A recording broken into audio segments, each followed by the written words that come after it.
ओम शांति।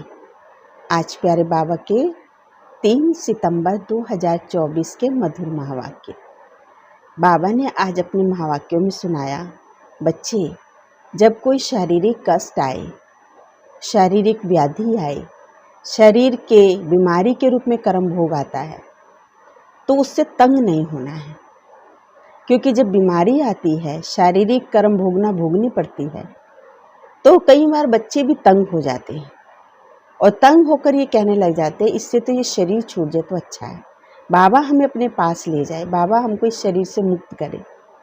क्योंकि ये हम बच्चों को आदत पड़ी हुई है, जब भी कोई कष्ट होता है भगवान को बुलाते हैं। जैसे भक्ति में हमें आदत थी, तो भक्ति में जब भी कोई दुख होता, कष्ट होता, बीमारी आती या परिवार का कुछ कष्ट है, धन का कष्ट है, तो सीधा भगवान को कहते थे हमें यहाँ से ले चलो, हमें यहाँ नहीं रहना। तो कभी कभी बाबा के बनने के बाद भी हम बच्चों की वो स्थिति बन जाती है।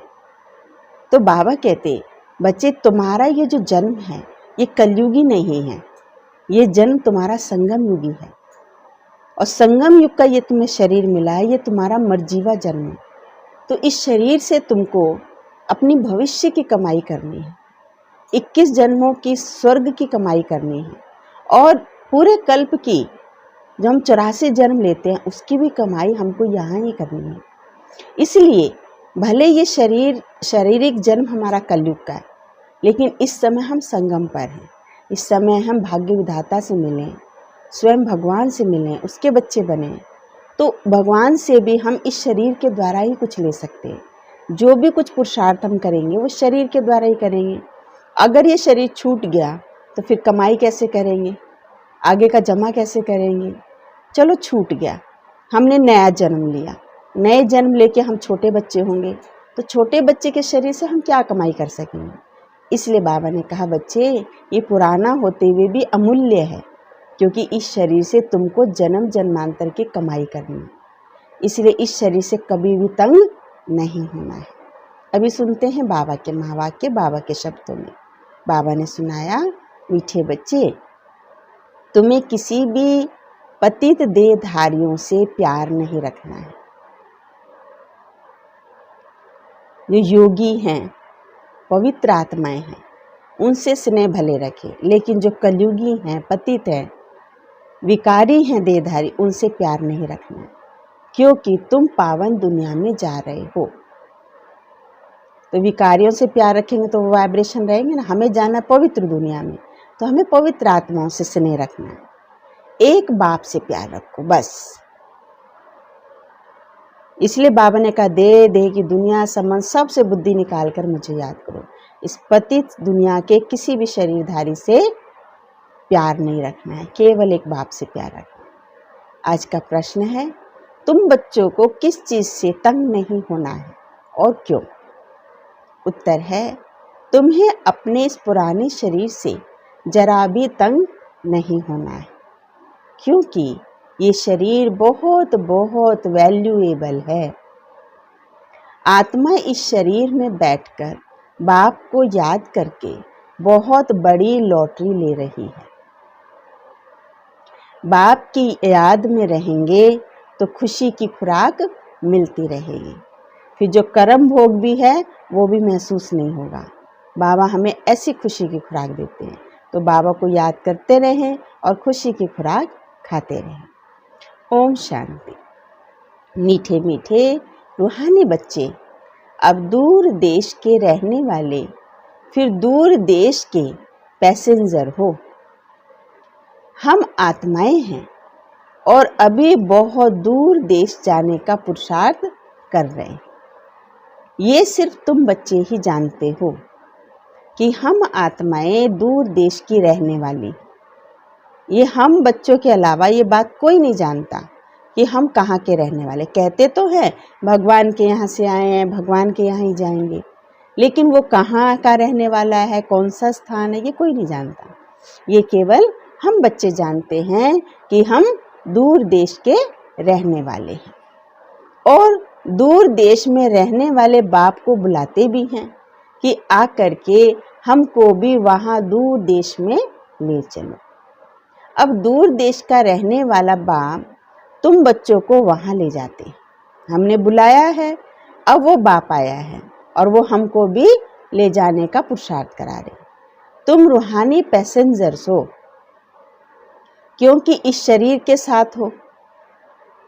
शरीर के साथ हम यात्रा कर रहे हैं ना, शरीर से अलग होके यात्रा कैसे करेंगे? हमें जाना वहाँ है, लेकिन शरीर में रह के करना है। रूह ही ट्रैवलिंग करेगी, शरीर नहीं करेगा।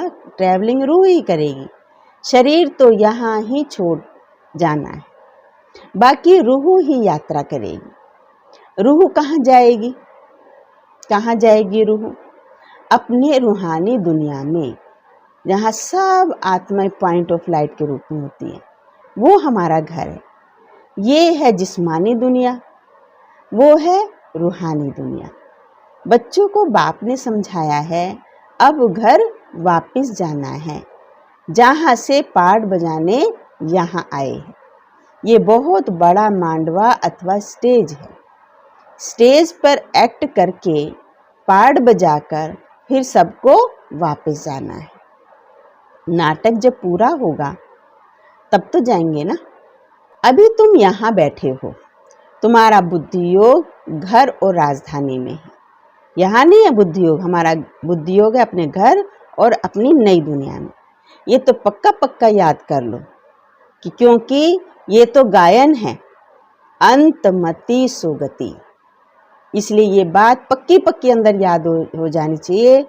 एक आंख में बाबा कहते मुक्ति धाम और दूसरी आंख में जीवन मुक्ति धाम। केवल घर और राजधानी के अलावा कुछ याद नहीं आए, क्योंकि अंत समय जो याद आया गति वैसी हो जाएगी। अभी तुम यहाँ पढ़ रहे हो, जानते हो कि भगवान शिव बाबा हमको पढ़ाते हैं। भगवान तो सिवाय पुरुषोत्तम संगम युग के कभी पढ़ाएंगे नहीं। भगवान तो केवल संगम युग पर आकर पढ़ाते हैं। सारे 5000 वर्ष में निराकार भगवान बाप एक ही बार आकर पढ़ाते हैं। पूरे 5000 वर्ष में सिर्फ एक ही बार आते हैं। ये तो तुमको पक्का निश्चय है। पढ़ाई भी कितनी सहज है। अब घर जाना है। उस घर से तो सारी दुनिया का प्यार, चाहे कोई भगवान को पहचानते हैं, चाहे कोई भगवान को नहीं पहचानते, लेकिन उस घर से सबका प्यार है। सब उस घर को याद करते, मुक्ति चाहिए। मुक्ति धाम में जाना तो सब चाहते हैं, परंतु उसका भी अर्थ नहीं समझते। मनुष्यों की बुद्धि इस समय कैसी है और तुम्हारी बुद्धि इस समय कैसी बनी है, कितना फर्क है। तुम्हारी है स्वच्छ बुद्धि, नंबरवार पुरुषार्थ अनुसार। स्वच्छ बुद्धि तो बनी है, लेकिन अपने अपने पुरुषार्थ अनुसार। सारे विश्व के आदि मध्य अंत का नॉलेज तुमको अच्छी तरह है। तुम्हारे दिल में ये है, क्या है, कि हमको अब पुरुषार्थ कर नर से नारायण जरूर बनना है। लक्ष्य है सामने, नई दुनिया में पद पाना हमारा लक्ष्य है। यहाँ से पहले अपने घर में जाएंगे तो खुशी से जाना है। जैसे सतयुग में देवताएं खुशी से एक शरीर छोड़ दूसरा लेते हैं, तो इस कलयुगी दुनिया से हमें जाना पहले अपने घर। घर जाने की तो खुशी होती है, फिर घर से हम आएंगे अपनी राजधानी में। वैसे इस पुराने शरीर को भी खुशी से छोड़ना है, इससे तंग नहीं होना है। बाबा ये प्रैक्टिस यही करा रहा है, खुशी से शरीर छोड़ना और खुशी से लेना। सतयुग में वो जो हम करेंगे वो यहाँ की आदत अनुसार करेंगे, इसलिए बाबा कहते शरीर से तंग नहीं होना। ये प्रैक्टिस यहाँ ही हमको करनी है, क्योंकि ये बहुत वैल्यूएबल शरीर है। इस शरीर द्वारा ही आत्मा को बाप से लॉटरी मिलती है। हम जब तक पवित्र नहीं बने हैं तब तक हम घर नहीं जा सकते। बाप को याद करते रहेंगे, तब उस योग बल से पापों का बोझा उतरेगा, नहीं तो बहुत सजा खानी पड़ेगी। पवित्र तो जरूर बनना है। लौकिक संबंध में भी बच्चा कोई गंदा पतित काम करता है तो बाप गुस्से में आकर लाठी से भी मार देते हैं। होता है ना, बच्चा कोई गलत काम कराए, ज़्यादा गलत काम कराए तो उसका जो पिता है, बाप है, वो कई बार लाठी से भी मार देते हैं। क्योंकि बेकायदे पतित बनते हैं ना। किसके साथ भी बेकायदे प्यार रखते हैं तो भी माँ बाप को अच्छा नहीं लगता। वह तो ऊपर से उतरते हैं नीचे अपना पाठ बचाने। हम तो सबको ले जाते हैं फिर बताते हैं। बाबा सबको ले जाते हैं, फिर आगे क्या होता वो भी बताते हैं। तुम कैसे पहले पहले नई दुनिया में उतरेंगे। उस नई दुनिया सतयुग में बगुला कोई होता ही नहीं है। बाप तो आते ही बगलों के बीच में हैं, माना पतित विकारी दूषित लोगों के बीच में आते हैं, गंदी दुनिया में आते हैं। जब सुंदर फूल होते हैं तब तो बाबा कहते मैं आता ही नहीं हूँ। फिर तुमको हंस बनाते हैं, हम बगला सारे बगले बन जाते हैं, तब बाबा आते हैं और आकर के हमको हंस बनाते हैं। जब हम हंस बन जाते हैं, हंस की दुनिया में जाते तब बाबा नहीं आते। अब तुम हंस बन रहे हो, मोती ही चुगते हो। सतयुग में तुमको ये रतन नहीं मिलेंगे जो बाबा भी हमें दे रहे हैं। यहाँ तुम ज्ञान रतन चुग कर हंस बनते हो। बगुले से तुम हंस कैसे बनते हो ये भी बाप बैठ समझाते हैं। अभी तुमको हंस बनाते हैं। देवताओं को हंस कहा जाता है और असुरों को बगुला कहा जाता है। अभी तुम किचड़ा छुड़ाए मोती चुगते हो। किचड़ा तो छोड़ दिया किचड़ा चुगना, लेकिन अभी हम मोती चुगते हैं। कौन से मोती? ज्ञान के मोती। तुमको ही पद्मा पदम भाग्यशाली कहते हैं। तुम्हारे पैर में छापा लगता है पद्मों का। बाबा हम बच्चों के पैर में पद्मों का छापा लगाते हैं। शिव बाबा को तो पांव है नहीं जो पद्म हो सके। शिव बाबा तो निराकार है, वो तो तुमको पद्मा पदम भाग्यशाली बनाते।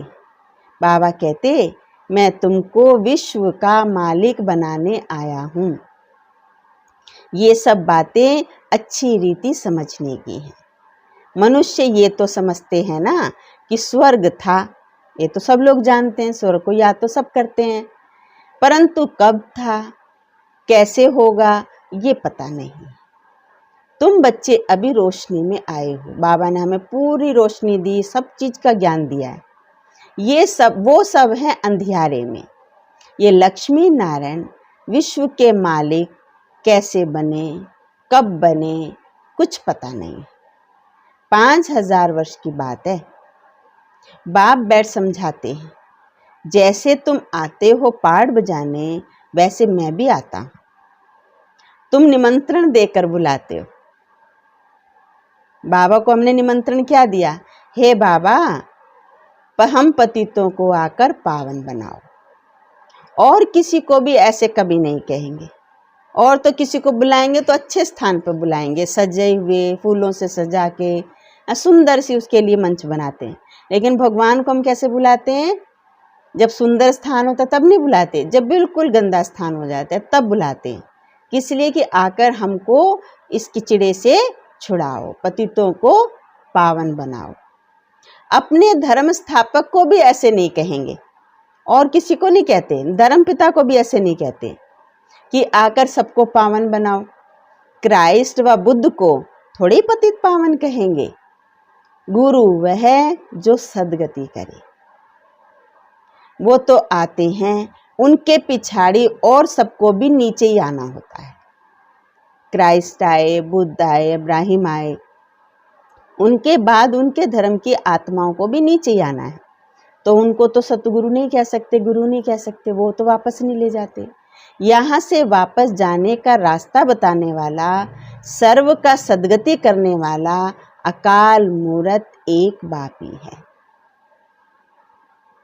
वास्तव में सतगुरु अक्षर राइट है। तुम सब से राइट अक्षर फिर भी सिख लोग बोलते हैं। उनके ग्रंथ साहब में फिर भी बाबा कहते राइट अक्षर हैं, वो फिर भी राइट अक्षर बोलते हैं। भगवान के लिए कहते हैं ना अकाल मूरत, बड़ी बड़ी आवाज में कहते हैं सतगुरु अकाल, बहुत ऊंची आवाज होती है उनकी, बड़ी जोर से धुन लगाते हैं। सतगुरु अकाल मूरत कहते हैं। मूरत ही नहीं, वो फिर सतगुरु कैसे बनेंगे? जब मूरत ही नहीं है सतगुरु कैसे बनेंगे? सदगति कैसे देंगे? वो सतगुरु स्वयं आकर अपना परिचय देते हैं। उन लोगों की ग्रंथ साहब में जो लिखा है, अमूर्त, अयोनि, अजन्मा, अकर्ता।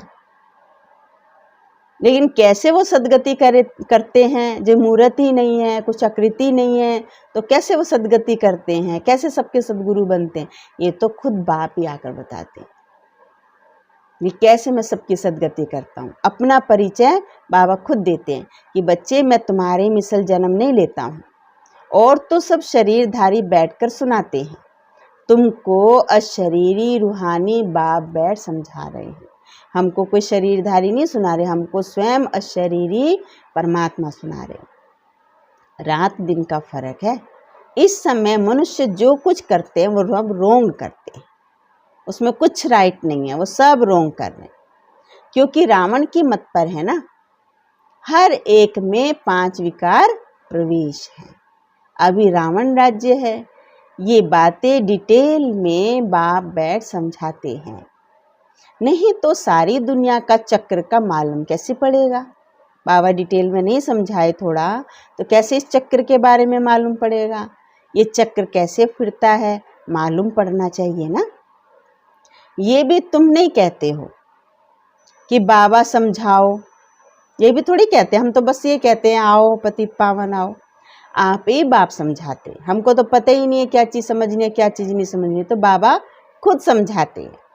तुमको एक भी प्रश्न पूछने का रहता ही नहीं है।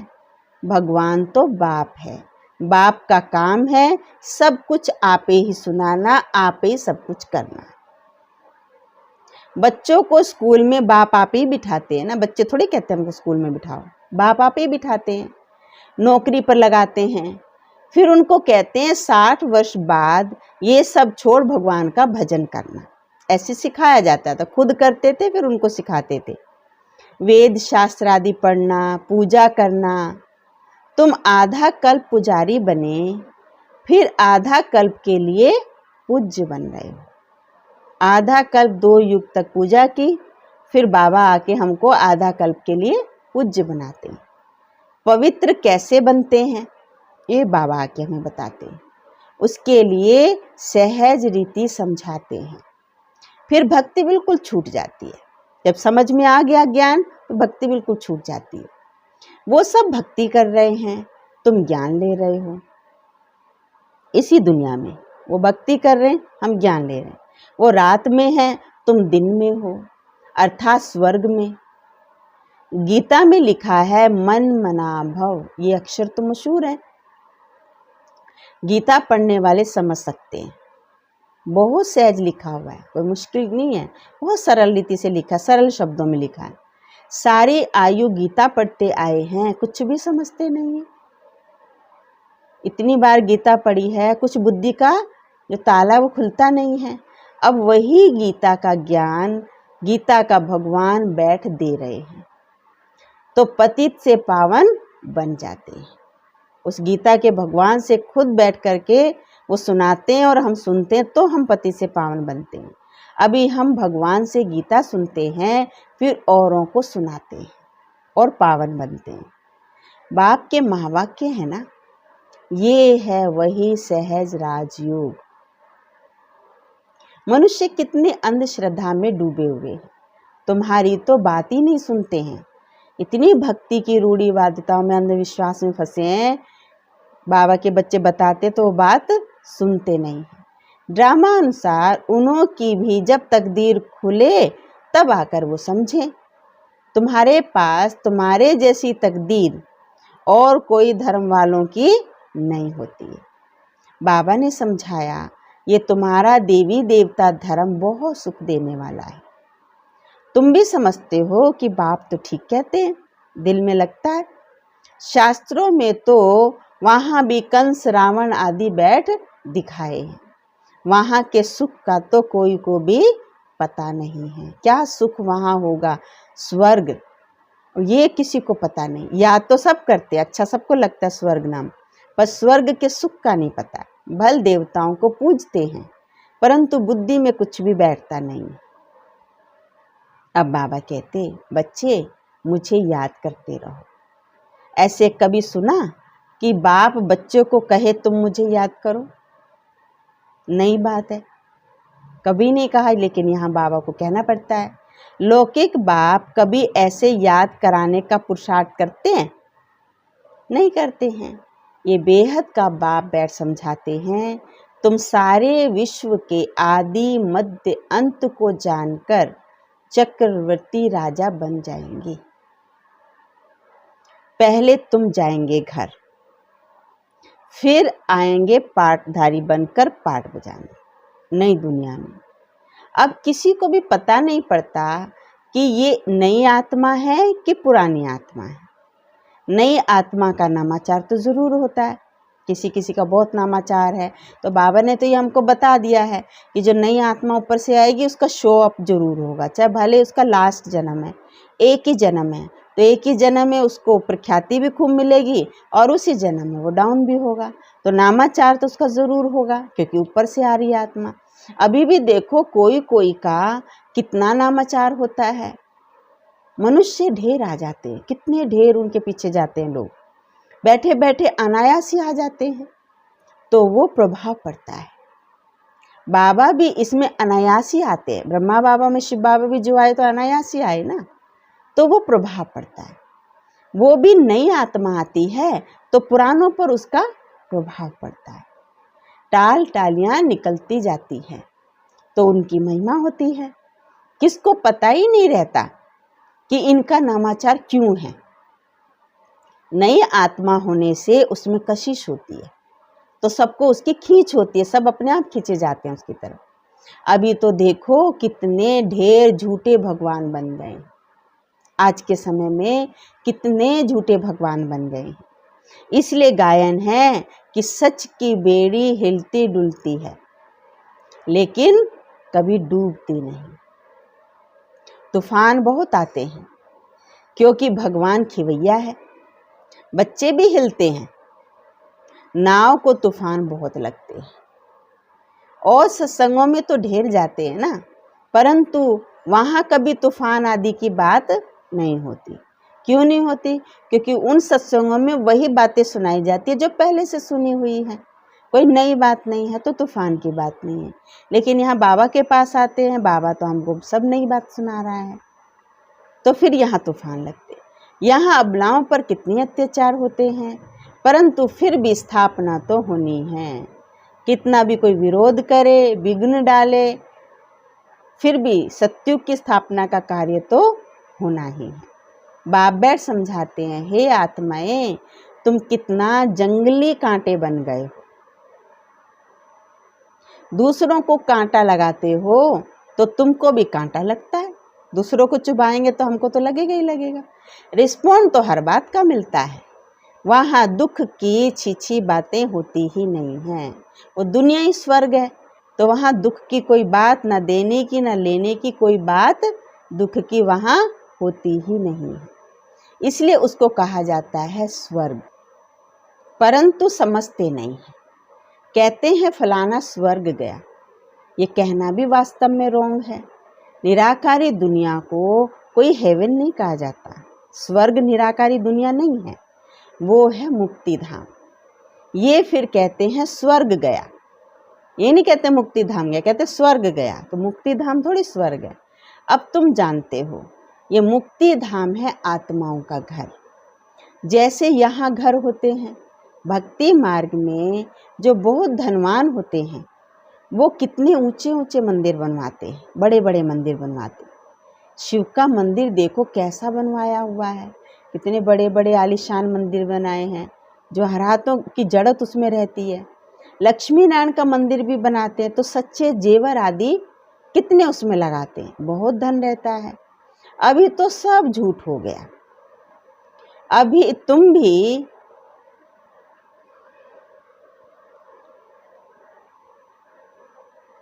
भी आगे कितने सच्चे जेवर पहनते थे, अभी तो गवर्नमेंट के डर से सच्चा छिपाए झूठे पहनते रहते हैं। पहले सब सच्चा जेवर पहनते थे। वहाँ तो है ही सच, सच ही सच, झूठ कुछ भी वहाँ होता नहीं। यहाँ सच्चा होते भी छिपा कर रख देते हैं। दिन प्रतिदिन सोना भी महंगा होता जाता है, और वो तो है फिर स्वर्ग, वहाँ तो सब कुछ नया होगा, तुमको सब कुछ नया मिलेगा। नई दुनिया में सब कुछ नया, अकिचार धन था, अथाह धन था। अभी तो देखो हर एक चीज कितनी महंगी हो गई। अब तुम बच्चों को मूल वतन से लेकर सब राज बाबा समझाते हो। परम धाम क्या है, स्वर्ग क्या है, सब बाबा हमें समझाते हैं। मूल वतन का राज बाप बिगर कौन समझाएंगे। परम धाम का राज मूल वतन का तो बाबा के बिना कोई नहीं समझा सकता। तुमको भी फिर टीचर बनना है, मतलब औरों को हमें समझाना है। बाबा हमें समझा रहे हैं और हमारा काम है और बहन भाइयों को समझाना। गृहस्थ व्यवहार में भी भल रहो, मना नहीं है। कमल फूल समान पवित्र रहो। औरों को भी आप समान बनाएंगे तो बहुत ऊंच पद पाएंगे। यहाँ रहने वालों से भी ऊंच पद पा सकते हो। पुरुषार्थ के ऊपर है। नंबरवार तो है, बाहर में रहते हुए भी विजय माला में पिरो सकते हैं। हफ्ते का कोर्स ले, फिर भल विलायत में जाओ, कहाँ भी जाओ सेवा कर सकते हैं। सारी दुनिया को मैसेज तो मिलना ही है। बाप आए हैं, बाबा कहते बच्चे माम एकम याद करो। सिर्फ एक ही बात कहते हैं कि बच्चे माम एकम याद करो। वो बाप ही लिबरेटर है, गाइड है। वहाँ तुम जाएंगे तो अखबार में बहुत नाम हो जाएगा। दूसरों को भी ये बहुत बात सहज लगेगी। आत्मा और शरीर दो चीज़ है। बाबा कहते जब तुम समझाएंगे, लोगों को समझ में आएगा तो बहुत नाम होगा, अखबार में पड़ेगा, बहुत नाम होगा। लोगों को समझ में आने लगेगी बात कि हाँ ये दो चीज़ है, आत्मा अलग है और शरीर अलग है। आत्मा में ही मन बुद्धि है, शरीर तो जड़ है। पाठधारी आत्मा बनती है, खूबी वाली चीज़ आत्मा है। तो अब बाप को याद करना है, मुख्य चीज़। यहाँ रहने वाले इतना याद नहीं करते जितना बाहर वाले करते हैं। अलबेले हो जाते हैं ना कि हम तो हैं ही बाबा के पास, बाबा तो हमारा ही है, हम तो बहुत बाबा के नज़दीक हैं। और जो बाहर हैं बंधन वाले, वो ज़्यादा याद कर लेते हैं, वो सोचते हैं हम दूर हैं। तो जो बहुत याद करते हैं और औरों को भी आप समान बनाते हैं, कांटों को फूल बनाते रहते हैं, ज़रूर है ऊंच पद भी वही पाएंगे। ये कोई ज़रूरी नहीं है कि हम बाबा के घर रह रहे हैं तो हम ज़्यादा बड़ा पद पाएंगे, बाहर वाले कम। जो जितना पुरुषार्थ करेगा, सारा मदार पुरुषार्थ पर है। तुम समझते हो पहले तो हम भी कांटे ही थे। अब बाप ने ऑर्डिनेंस निकाला है, काम महाशत्रु है। इन पर जीत पाने से ही तुम जगत जीत बन सकते हैं। परंतु लिखत से कोई समझ नहीं पाता है। अब बाप हमको समझाते। लिखत तो है, हमारे शास्त्रों में, पुस्तकों में ये बात तो आती है, काम जीत जगत जीत, काम महाशत्रु है। लेकिन लिखत से इतना समझ में नहीं आया तो बाप को आकर समझाना पड़ता है। अच्छा, मीठे मीठे सिकील दे बच्चों प्रति माता पिता बाप दादा का याद प्यार और गुड मॉर्निंग। रूहानी बाप की रूहानी बच्चों को नमस्ते। हम रूहानी बच्चों की रूहानी बाप दादा को नमस्ते नमस्ते, गुड मॉर्निंग। अब है आज की धारणा। धारणा के लिए मुख्य सार। पहला पॉइंट, सदा ज्ञान रतन चुगने वाला हंस बनना है। मोती ही चुगने हैं, किचड़ा छोड़ देना है। हर कदम में पद्मों की कमाई जमा कर पद्मा पदम भाग्यशाली बनना है। दूसरा पॉइंट है, ऊंच पद पाने के लिए टीचर बनकर बहुतों की सेवा करनी है। जैसे बाबा हमारी सेवा कर रहा है, हमें भी औरों की सेवा करनी है। कमल फूल समान पवित्र रहे, आप समान बनाना है, कांटों को फूल बनाना है। आज का वरदान है, तेरे मेरे की हलचल को समाप्त कर। ये तेरा ये मेरा, इस हलचल को समाप्त कर रहम की भावना इमर्ज करने वाले मर्सीफुल भव। समय प्रति समय कितनी आत्माएं दुख की लहर में आती हैं। प्रकृति की थोड़ी सी हलचल होती है, आपदाएं आती हैं तो अनेक आत्माएं तड़पती हैं, मर्सी रहम मांगती हैं, रहम करो, दुआ करो। कहीं पे भूकंप आया, कहीं पे बाढ़ आई, कहीं पे सूखा पड़ा, कोई भी प्रकृति की ऐसी कड़ी आपदाएं आती हैं तो हर आत्माएं, मनुष्य आत्माएं तड़पती हैं। तो बाबा कहते फिर वो रहम मांगती हैं, मर्सी मांगती हैं। तो ऐसी आत्माओं की पुकार सुन रहम की भावना इमर्ज करो। बाबा हमें दाता स्वरूप में स्थित कर रहा है। पूज्य स्वरूप मर्सीफुल का धारण करो, स्वयं को संपन्न बना लो, तो ये दुख की दुनिया संपन्न हो जाएगी। खुद को संपन्न बना लिया, स्वयं को मर्सीफुल बना लिया, पूज्य स्वरूप में स्थित कर दिया, तो ये पुरानी दुनिया संपन्न हो जाएगी। अभी परिवर्तन की शुभ भावना की लहर तीव्र गति से फैलाओ, तो तेरे मेरे की हलचल समाप्त हो जाएगी। ये मेरा एरिया, ये तेरा एरिया, ये इसका देश, ये उसका देश, ये सब हलचल खत्म हो जाएगी। शुभ भावना की लहर तीव्र गति से फैलानी है। रहम की भावना इमर्ज करो, सब पर दुआ करो। आज का स्लोगन है, व्यर्थ संकल्पों की हथौड़ी से समस्या के पत्थर को तोड़ने की बजाय, जब समस्या का पत्थर आता है ना तो व्यर्थ संकल्प की हथौड़ी से तोड़ते हैं। व्यर्थ संकल्पों की हथौड़ी से समस्या के पत्थर को तोड़ने की बजाय हाई जंप देकर समस्या रूपी पहाड़ को पार करने वाले बने। व्यर्थ संकल्प की हथौड़ी से समस्या रूपी पत्थर टूटेगा नहीं, उसे नहीं तोड़ो, हाई जंप दे दो तो समस्या रूपी पहाड़ पार हो जाएगा।